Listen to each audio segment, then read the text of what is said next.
не совсем понятна нелюбовь к Ленину некоторых так называемых патриотов, националистов. А что, собственно, с ним не так? Вот он дворянин, оставил после себя НЭП, по сути, возродив капитализм, восстановил империю, ведь царя свергали не большевики, а будущие белогвардейцы, всякие великие князья, министры и прочие деятели. Ленин боролся с интервентами, вот, на которых, кстати, шестили те же самые белогвардейцы. То есть он, ну, герой России, и вполне заслуженно ему стоят памятники по всей стране.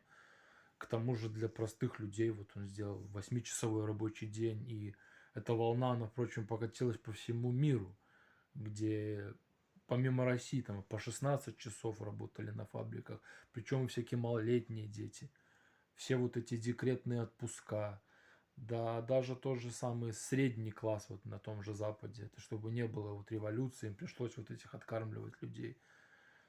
Так что Ленин, он, ну, красавчик и герой России. К тому же он до сих пор, по-моему, самый издаваемый русский автор.